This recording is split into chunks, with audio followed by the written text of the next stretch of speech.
What's going on, y'all? It's your man Hanley from On the Line with. We're on episode 120. If you missed that, we have a guest coming in from Mississauga. I'm going to let him jump in and introduce himself. Just waiting for him to send a request, and we're on. What's up, Be the Wiz?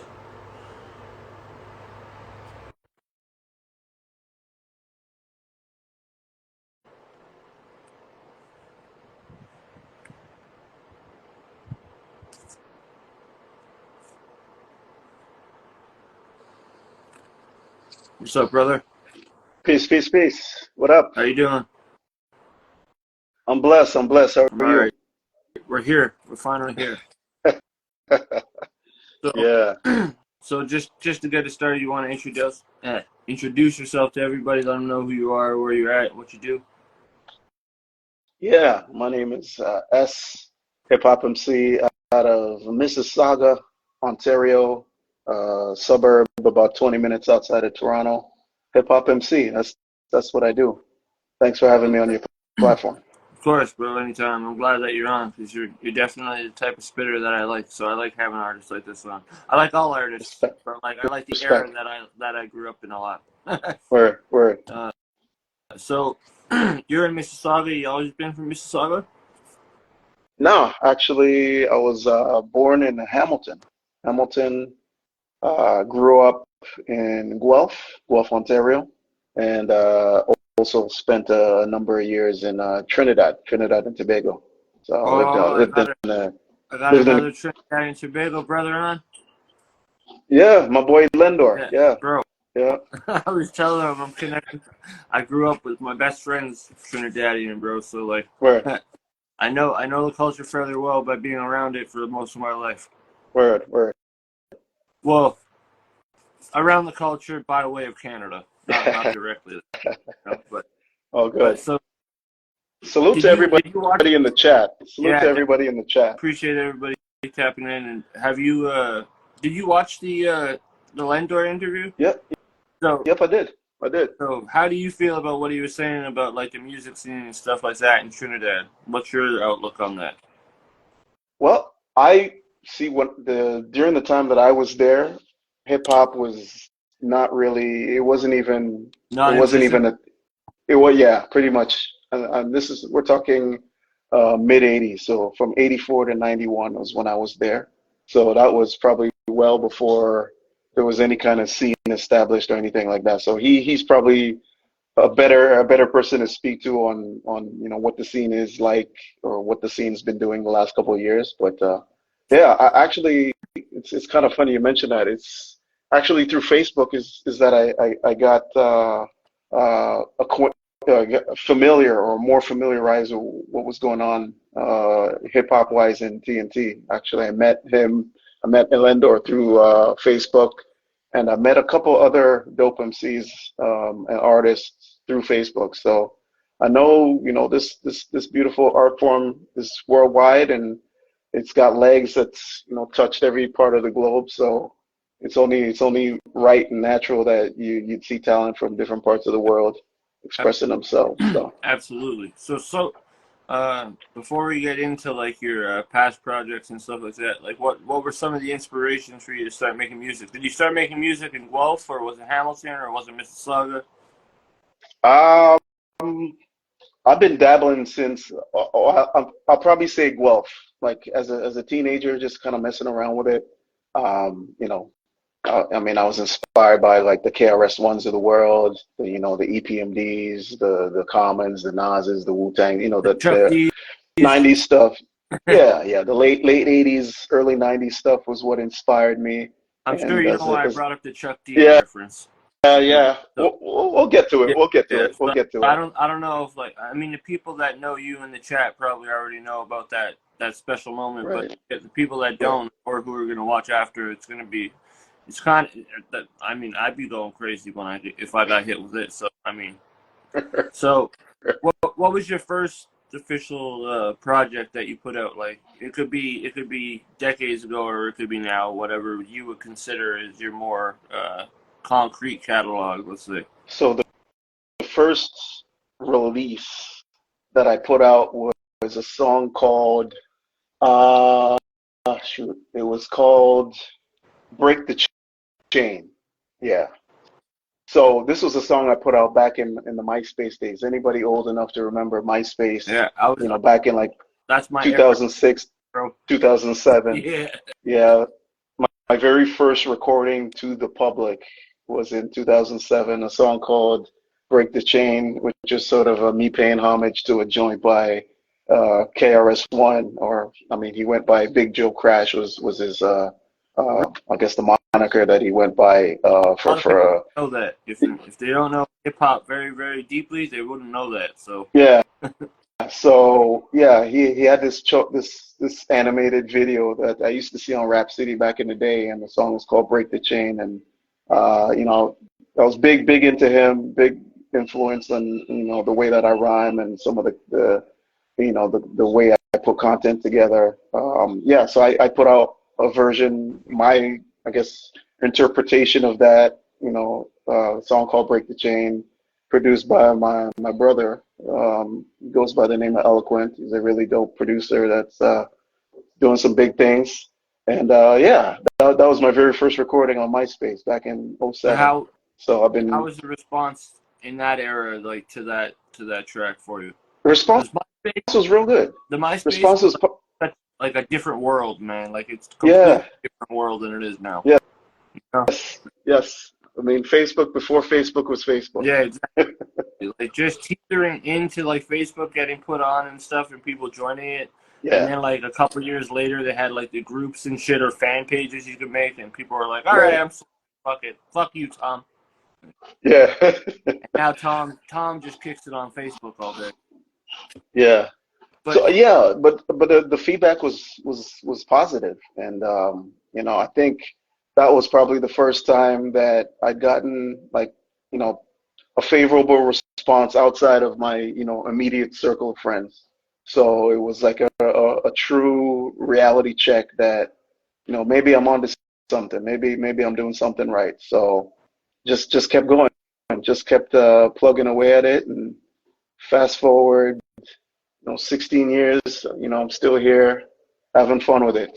So, and is like fast forward to like the streaming stages now because I know everyone's been really like intertwined with that nowadays. It's basically unless you're printing physical copies and selling them like out your trunk like back in the MySpace days, then most people are on the streaming services. You know what I mean? Uh, right. do you like it more? Or do you like the MySpace era a little bit more when it comes Ah, to ah, the way content's like taken in? Because there's so consumed. much now, Yeah, like it's constantly thrown at you. yeah. Um, you know what? I mean, I'm still old school. I still like physicals. I'm a big fan of, if I hear something I like, I wanna own it. I wanna buy it. So whether it's a CD, piece of vinyl, a cassette. I mean, I got thousands of cassettes in my basement. I've got thousands of CDs, Or and that's the era I came up in. And me as I guess a quote unquote older head, it's taken a little while for folks like myself to sort of get used to new the new thing, which is the streaming era that we're in now. Just I mean, it is what it is. We had to expect that technology would advance to where it's at right now. But as far as me personally putting out music, I still like to put out physicals because so with your projects you release, you still do physicals? I still do everyone. Yeah, I still do physicals. Yeah. That's dope. I like that. I like that for sure. So you have a project that's been released already. It's called "You Want a Piece of Me." I think that came out in the COVID era, right? Yeah. You want a piece of me? Yeah, that dropped in 2022. And so yeah, so how was the response to that? Because we'll get into the story and response from like your fans to that album before it got that special little bit of love from Chuck D. Yeah, I mean, it was very well received. I think that's my most personal album to date. And just like the title of it goes, I made the album about me, my journey, my family, my hopes, dreams, things that inspire me. That was the main focus of the album. And that's what I wanted to put out there. I decided that was the release to do so. And yeah, the feedback's been great. I shot a couple of videos for the project. I had some pretty dope features on there, and yeah, it's just in addition to the catalog that I'm proud of, I can stand behind, and just something to feel proud of Yeah, it for has a sure. sentimental value for you, right? It just adds Absolutely. value. Yeah. Like Yeah. some projects, they feel more sentimental than others, and like you said, it's more of a personal project. So I feel like that would Yeah. fall in that category for sure. Yeah. Yeah. Especially Yeah. touching Indeed. on things like inspiration and family and stuff like that. That's always deep rooted in someone. Well, Yeah. at least it should Absolutely. be. It should be. It Not should be. It everybody, should be. It everybody should be. deep rooted and stuff like that, but I mean, it should be. And Yeah. so, tell me the story about how Chuck D got. Do you know how he got wind of the song? Do you know how he got wind of the project? Yeah. So there's one of his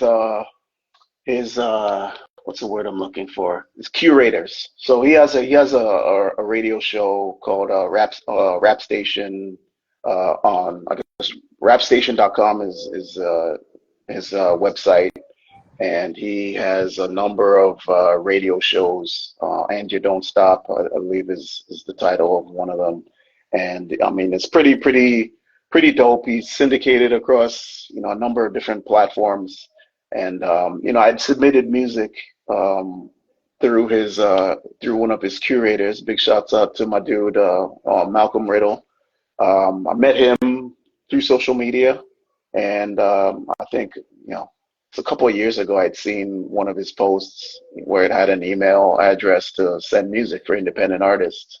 Sent music, and he took a liking to what I was doing, and we started following each other. And anytime I had a drop, he was one of those guys that would definitely give it a listen, and pass it on to Chuck if if he felt strongly about it. And there was a couple of joints off that album that he had sent to Chuck and had gotten played a few times on his show.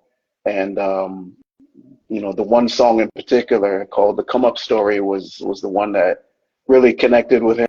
And he felt strongly about that one, strongly enough that he put it on his top song of 2022, top rap song. So that's how that happened. So I mean, ever since then. Because because I saw it like in the article I was reading and stuff about it. It was it looked like it was a tweet. It was on Twitter that he sent that out. Did you get that as a tweet, or did you get that from a message first from your man's that has the curating for him? No, I was tagged in the tweet. So he tweeted and he tagged me in the tweet. And, he basically said, yeah, that was his favorite rap song of 2022, which was just like, one of these surreal moments that he's like, oh my gosh, like it's one thing to get played, get your song played, but then for, said song to stand out enough that, amongst, the hundreds, if not thousands of songs that he probably gets sent each week or each month, Yeah. for something that I created to, have such an impact, in his psyche to rank it that high. That was Yeah. incredible. So Top as five soon or as 10, you're his top song of 2022. That's crazy. pretty big deal, at least for me. That's my Grammy. Basically, that's my Grammy. And have you been on the show since, like continuously? Yeah, yeah. So he's played a bunch of joints off of my latest album, Driver or Driven, and yeah, same type of deal. He'll play it on his show. He'll give me a little bit of a shout out, and plug the record, plug the producer, plug me. So it's been nothing but love ever since, and which is dope. It's just it's almost like anytime I drop something, he's checking for it. So which is dope, which is great.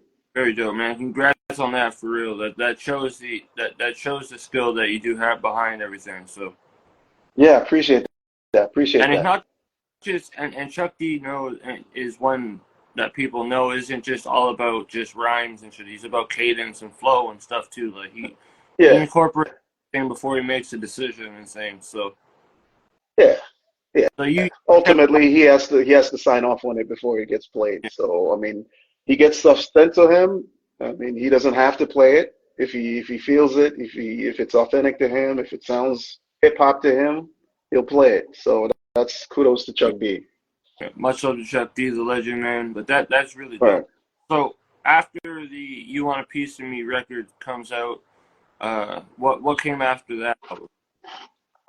So there's a record that I dropped just this past February called Driver or Driven, Yeah, and that's another concept album that I put out this past February on my birthday, and produced by my man Das the Beat Junkie. He's a Toronto producer, and yeah, we've worked together in the past. We worked back in 2015, 2016 a couple of times, and we decided, late, probably mid 20, around the time I was working on You Want a Piece of Me album, I had started working on that one as well, and yeah, we just sort of plugged away, chipped away at it, and we dropped it this past year, and we released it on vinyl, CD, digital. So yeah, that's basically the project I've been pushing the last few and what months. would you say because you say they're both concept albums? What would you say differentiates the two when it comes to the two albums as full projects? So Driver or Driven was more like 100% about me, how I grew up, what inspired me. I talk about my family, talk about my parents, talk about, you know, my hopes, dreams, my outlook on life, things that I want for my kids, that sort of thing. And whereas this latest one is a concept album where I talk about, basically staying focused and using, driving a car as a metaphor for trying to get to where I want to get to in life. Right. So, life is a highway. I'm driving this car, I'm trying to be in the driver's seat. I'm trying to, accomplish everything that I'm trying to accomplish, and I'm using, the metaphor of driving a car. So it's pretty cool. Pretty cool. I've gotten good feedback on that so far. So And that definitely check it out. that's your latest release, right? Yeah, That's I tapped into before I read the Chuck D article. I was tapping into your most recent release, and then I saw right. the Chuck D thing, and I'm like, "What is he talking about?" And I was like, "What did I miss?" So I went back, and I was Yeah. like, "It." So then I have a tough Yeah. time picking which one I like more. So I don't like. I'll get back Yeah. to you, but I'm Oh, good. having a tough time choosing. But I think Yeah. it may come down to You Want a Piece of Me because that the personal thing, the personal aspect of it is what really will drag me into someone's music because I get to know them as a person, Right. and as an artist, like I Right. do on here. It's not just talk about music all the time. Like I spoke with Lendor about the whole CFL thing, which I was completely unaware of. Yeah. Yeah. And he Yeah. told Yeah. me that, like, first I was like, okay, word, he was drafted to the CFL. All right, cool. And then he's like, and we won the Grey Cup. And I'm like, what? I'm like, I'm sorry. Shouts out to my man Did you Lendor. say that Shouts out to Lendor. casually and nonchalantly, like it didn't matter? Yeah, it's the same thing. When I met him, he kind of played it cool, just like that. Yeah, have Oh you yeah, oh yeah, I was in the CFL. Oh yeah, by the way, I played for. I don't know if you know what the trophy is, and everyone's looking at him like, what? Yeah, no, that was great. That was a crazy fun interview with him. But Yeah, I'll have to take from this one right now. But I mean, um, so what are you working on currently? You working on another release now? yeah. Actually, I'm juggling a few. Actually, I've got a project in the works with another local MC out of the London area. Not gonna spill the beans on that one just yet. Probably within the next few months, I'll start dropping little hints and captions and whatnot on social media. But yeah, I have a project pretty much we've completed all the demos. We just have to go get the stuff, mixed, mastered, Yeah. figure out artwork, figure out release schedule. So that's probably going to be more than likely 2024 release. But so I've got that pretty much completed, and I'm working on another project with another producer from the Pennsylvania area. So Yeah. hoping to get that one, Pennsylvania, you know. sleeper state, bro. They got some real good producers out in Pennsylvania. Yeah, Rappers too, yeah, but I find a lot of dope producers out there for some reason. yeah. There's amazing talent for sure. And what when when you introduce yourself to someone and they find out you're a hip hop artist, how do you want them to know S? Like, what message are you trying to convey? I think one of the big messages or the main messages is just just embracing who you are.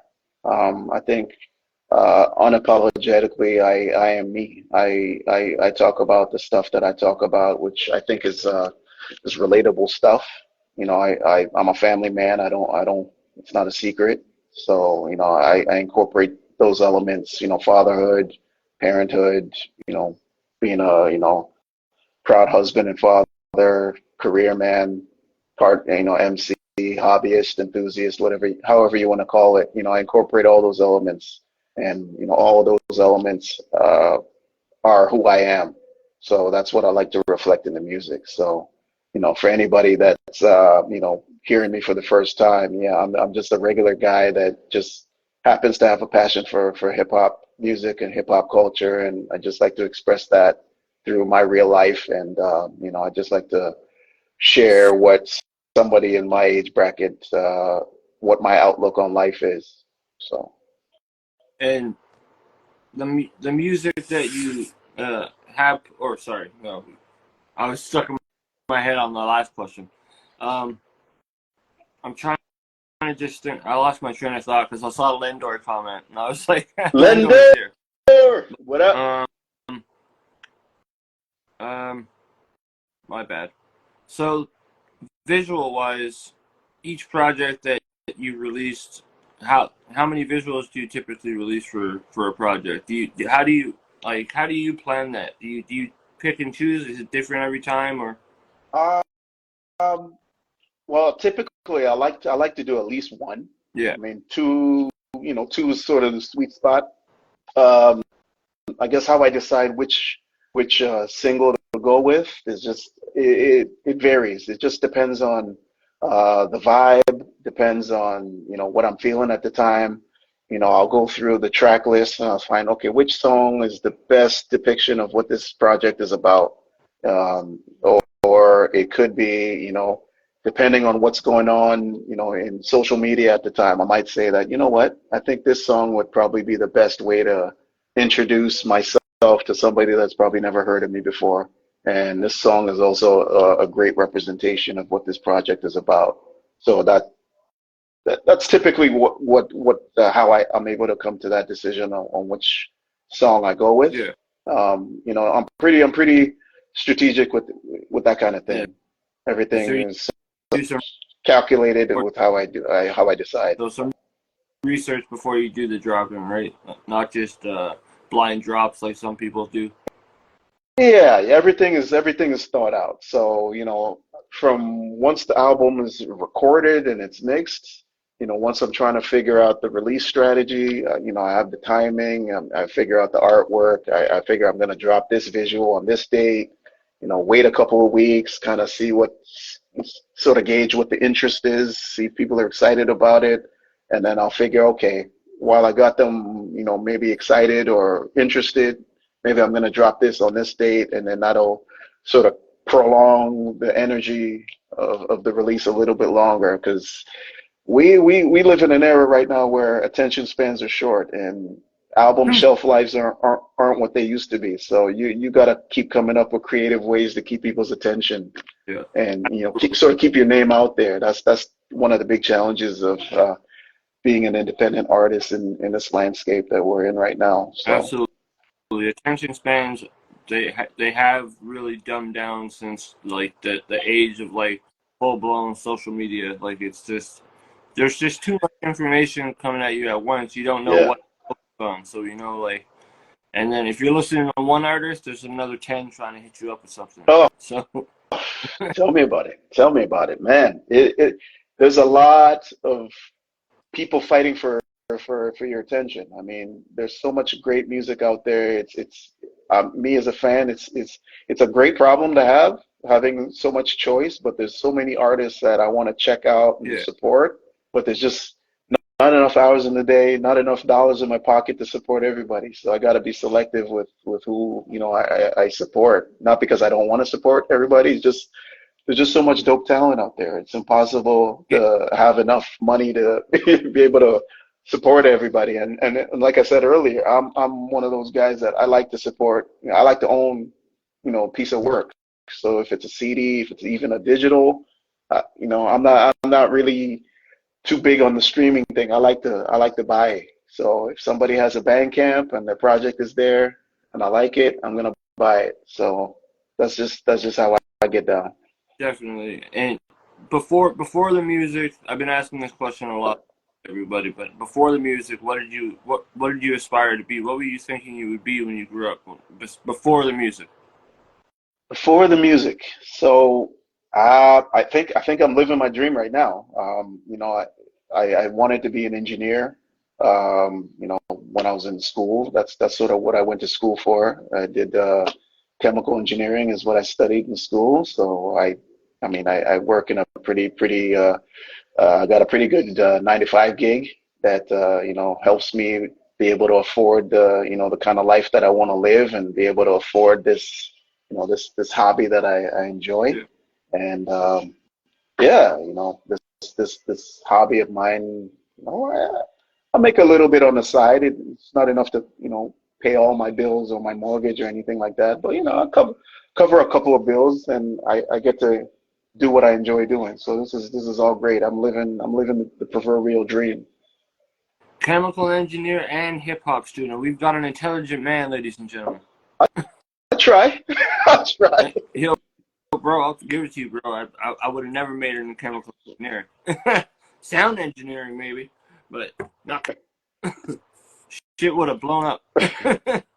But no, that's dope, bro. That's a career I haven't heard yet. There's a lot of people actually like out of the 10 I've asked, I think like 6 of them was either play basketball or football. So Word. I mean, you know, I mean those like, and I was gonna say before about like how you were talking about there's so much uh content coming at people like music wise that I was gonna say I thought like the golden era of hip hop was cutthroat in the industry. Shit, it's like it's tenfold now, man. Like Yep. you used to have to contend with maybe 2 or 3 people in your city at most.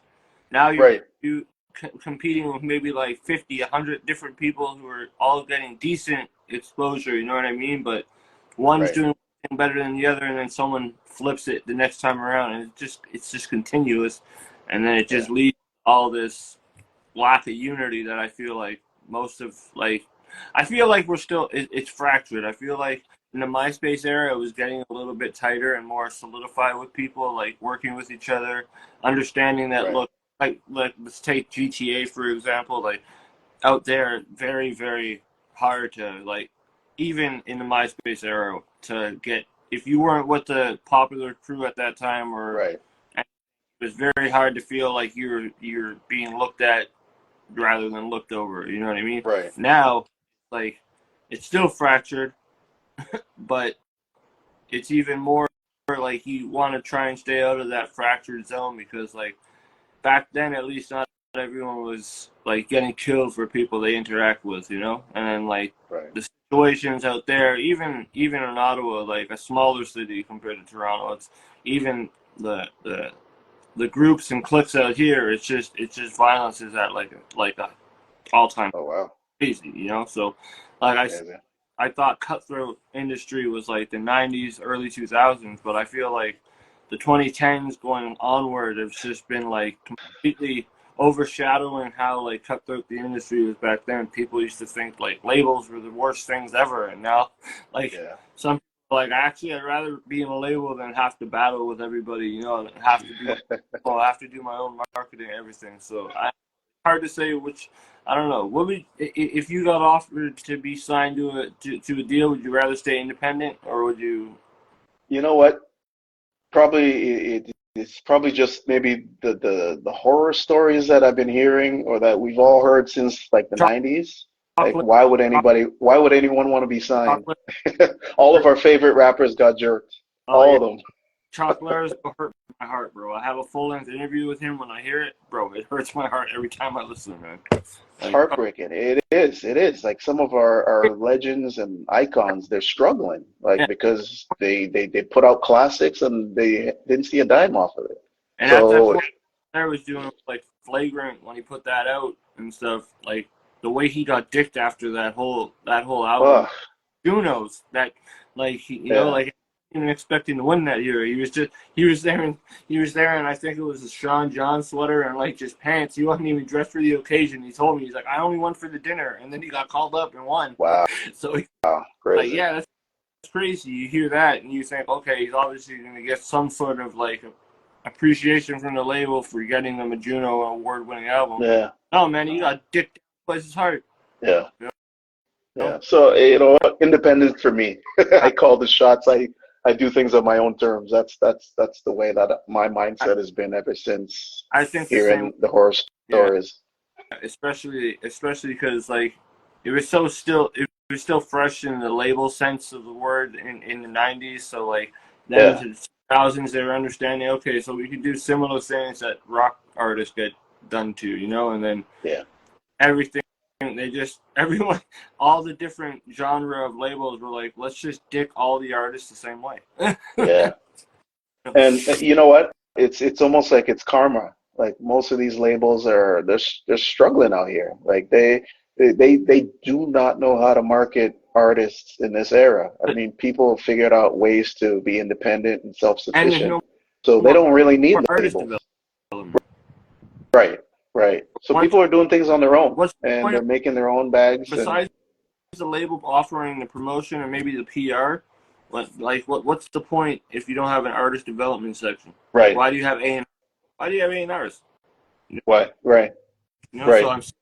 I'm seeing a lot of these labels that just came up big time, like Quality Control for like that Migos was signed to, for example. Like Yeah, there's yeah, a lot of fucking backlash from like the newer artists that are seeing like, no, I should have stayed independent, like Mac Miller yeah, was, right, or when Wiz Khalifa came out. Sure they were yeah, signed to labels, Roster Records or whatever, but after that, Mac Miller did that whole run where he got all the million fans to buy albums and shit, and it just showed right. the labels, and the labels were there shit in their pants. They're like, oh fuck, Yeah, like yeah, he's found the formula, and now we don't know how to fix it. yeah. And they're It's scrambling. crazy. Yeah, and I And they're scrambling like because they've realized that they're obsolete. They really don't need them.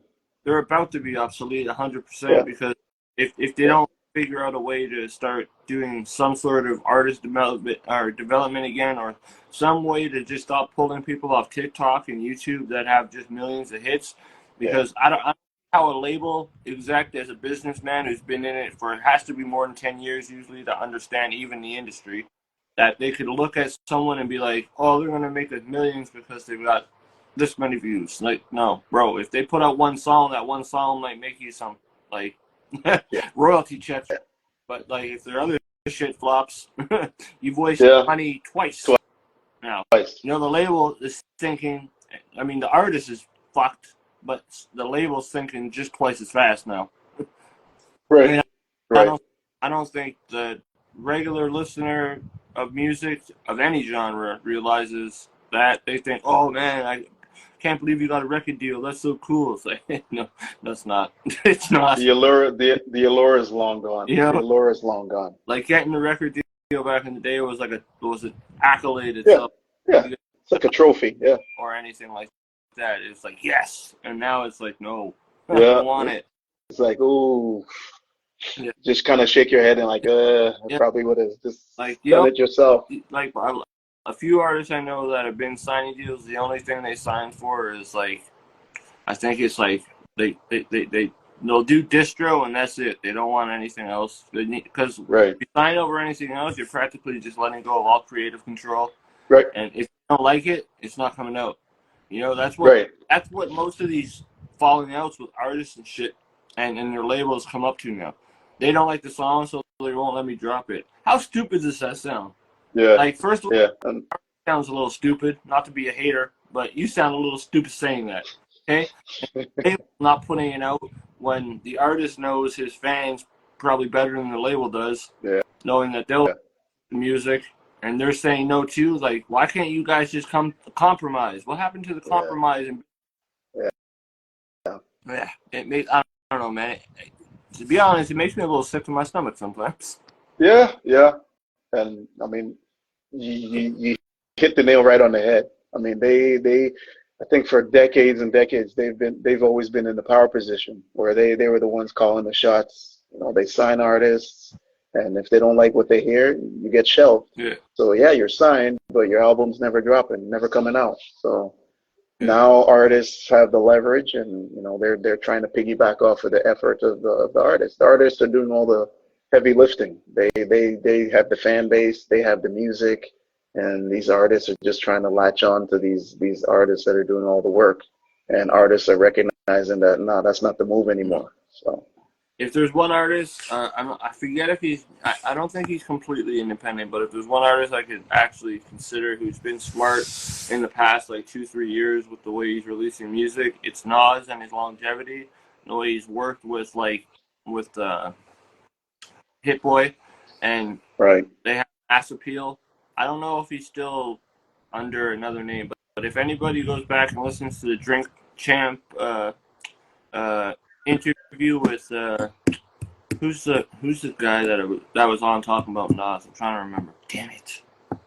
I'll figure it out and I'll send you guys the link. But you should hear like he's an old school DJ. He's a white Jewish guy. I forget his name. And MC Search. Thank you. There we Search. go. I was thinking MC Screw, but I'm thinking DJ Screw from the South. And that's exactly. I said the white Jewish guy, and he knew.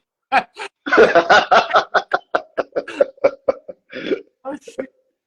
But it's true. He was saying, like, did you see that episode? I saw bits and pieces of it. You see the part where they're talking about the royalties Nas would give MC Search, and he still gets to this day that it's enough to, like, you know. Right, yeah.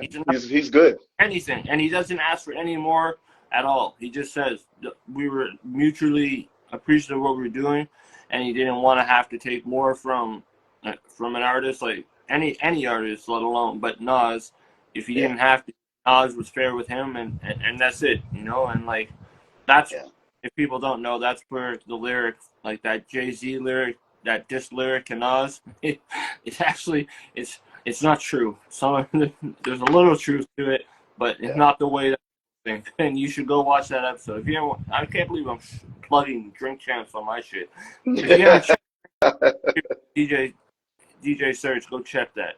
MC Search, sorry. There we go again.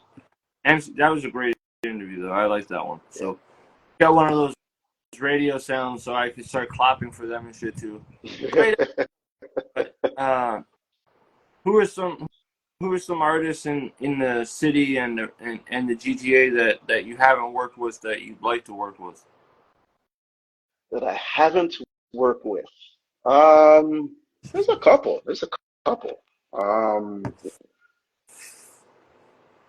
I'd say Shad. Oh, I think he's a really fantastic lyricist. I saw him perform at Algonquin College, and it was a very like intimate, close setting because it was like I think it was only allowed like 60 people in the venue, so that was a great show. Yeah. Definitely. He's always been.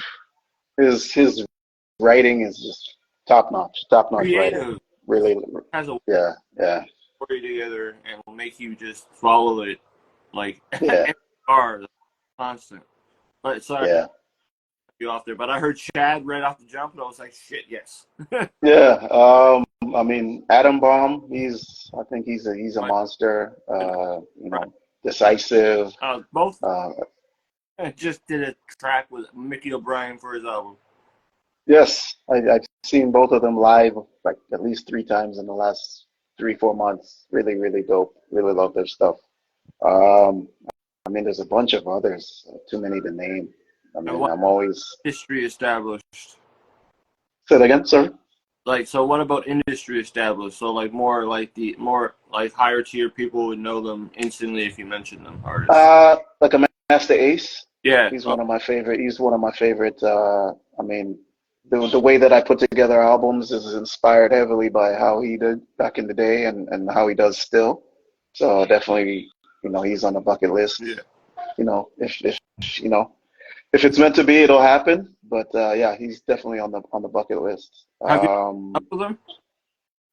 Sorry, say that. No, I haven't. I I haven't. I, I I haven't. could probably get you in contact because I've interviewed him a couple times and he's really good. Not only a great guy to listen to make music, and he's a great guy to actually interview because he's just one of those students of the game that his Right.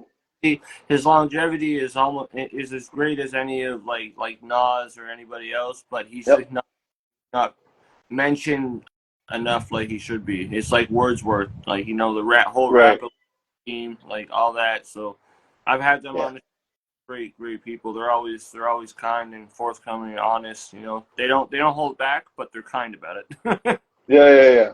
But Yeah. I that's mean, I've seen him a bunch of times live, perform live, and I mean, great artist. The catalog is just top notch. One of my inspirations coming up, Masta Ace for sure. Who else? I mean, there's plenty. There's plenty. Jay Live, love his stuff. I that one. I've never heard that one on the list. That's good. That's dope. Yeah, and there's a lot of others. There's I mean, from the city, Eternia. I've heard on my bucket list at Hmm. some point. I'm gonna make it happen. Um, yeah, those are the ones that come to mind, like right off the top. So I think you know what I feel. I feel like you would be able to do some dope things on a bit on Socrates beat. yes, Yeah. I I love his I think. stuff. Loved his Oh stuff back in the day. His man. stuff went hard. His Oh, stuff was. He was. that was a great time for Canadian hip hop in those years. That Oh, I was saying, Chocolate stuff coming out with socks and then like uh, baby blue. he was. He, Like he was one of those guys that I thought for sure was gonna like get to that next level, and yeah, for whatever reason, industry or what, he just didn't quite get over I that feel hump. like it's a lot of you know, Yeah, and when jealousy intertwines with gatekeepers, it just makes it like a horrible toxic, and it's yeah, like. But I think they're happy regardless yeah, because yeah, they're all still yeah, they're yeah, all doing shows. They're still creating the way they want to create. There's nothing yeah, really. And yeah. so Hamilton, yeah, you were from as well, right? Or no, you're not. You were from Hamilton. Now you're in Mississauga, right? Yeah, yeah. So born in Hamilton, but I still consider Hamilton as sort of my second home. Man, I spent a lot of time, probably between 2013 to like 2017, I was in Hamilton like constantly, like at least once, twice a month, just whether it's going to shows or checking out people's out there. It seems pretty vibrant out there, and yeah, did perform quite a lot over the years in Hamilton. So shouts out to Steel City for sure. 905, baby. I just had Jibs 905. in there. Word, Are you word. familiar with Jibs?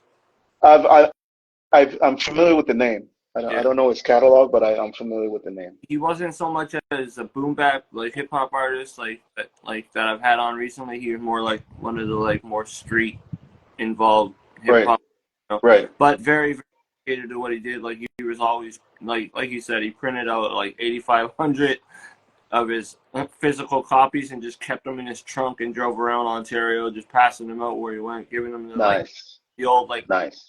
urban clothing shops to be like throw it in with every purchase. Like just don't sell it. He told them don't sell it. Some would sell it just to make the money for the store, but I mean, Yeah, yeah, yeah. still getting out there, right? I mean, but Hey, that's the as grind. That's how it used to be back in the day. long as you don't care, it's getting bootlegged. Yeah, But yeah, Yeah. any shows in the works for people that they could catch you on before 2024 rolls in, or? I mean, nothing on the books right now, but I mean, this is independent hip hop. Things can change like that. So, just I mean, if for anybody that digs what I do or is familiar with what I do, just stay tuned on social media. You know, anytime there's a new show coming up, you know, I'm always posting it and letting people know about it. So, stay tuned. Stay tuned. Definitely, If you like if you like what I do and how I do it, yeah, definitely come see me live. I've definitely, bro. done quite a few shows in the last few months, and yeah, it was a good summer.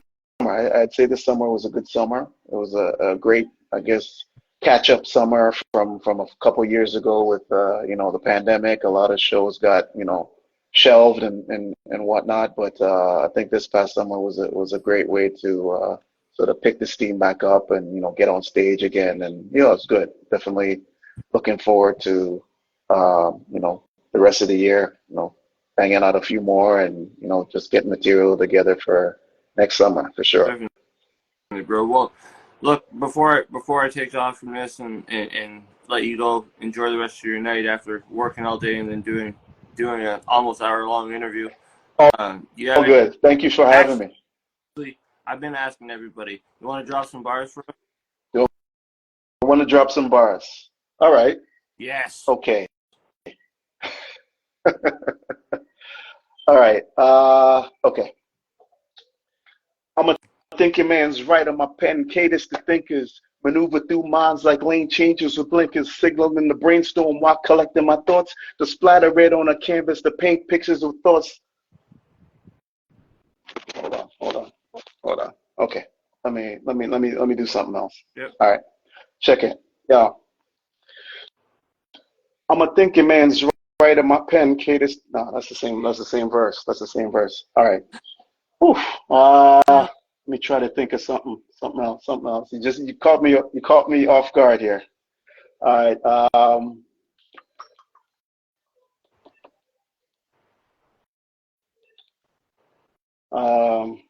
Wow. You caught me off guard, man. If you're blank, eh? Don't worry, bro. Don't worry, bro. You're always welcome on. So next time we'll have you a little more prepared to drop something for us. I did throw that out there last minute. I was thinking about asking earlier, but then I got interested in the Chuck D story, and then I forgot about it, and I was like, oh wait. All good. All good. But I appreciate you coming on, bro, for episode 122. Anytime you want to come on to promote anything, bro, even if you want to start just deep dive into your past albums too, anything like that, you're welcome back anytime. You already know you're connected with everything that I've set you through right now, so anything like that.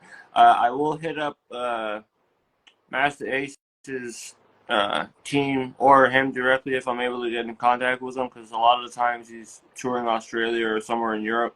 So if I Right. him directly, I'll add you into the group chat, introduce you guys, and let you guys connect. But I will try and figure out and try and get that in motion for you, because I do have that connection with them. I'm able to somewhat possibly do that.